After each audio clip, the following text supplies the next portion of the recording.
আসসালামু আলাইকুম প্রিয় দর্শক শ্রোতা, ভিডিওতে দেখতে পাচ্ছেন আমাদের একজন সম্মানিত পেশেন্ট এসেছিলেন খোলামেলা দাঁত নিয়ে, যেটাকে পার্শিয়াল ডেঞ্চার বলা হয়।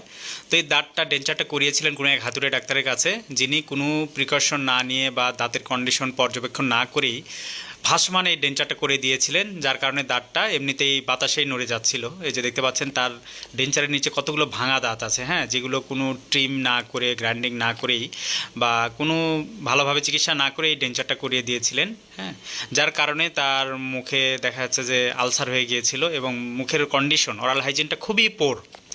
তো আমরা পেশেন্টকে বললাম যে আমাদের প্রথমে যেটা করতে হবে সেটা হচ্ছে পুরো মুখটাকে ভালোভাবে স্ক্যালিং পলিশিং উইথ কিউরেটিস করে নিতে হবে, মুখটা জীবাণুমুক্ত করে তারপরে আমরা এই ভাঙা দাঁতগুলো ফেলে দেবো। হ্যাঁ, ফেলে দেওয়ার পর এইগুলো পরবর্তীতে যদি আপনি ফিক্সড দাঁত লাগাইতে চান তাহলে এটা ব্রিজ করে নিতে হবে, তাহলে ইনশাল্লাহ আর কোনো প্রবলেম হবে না।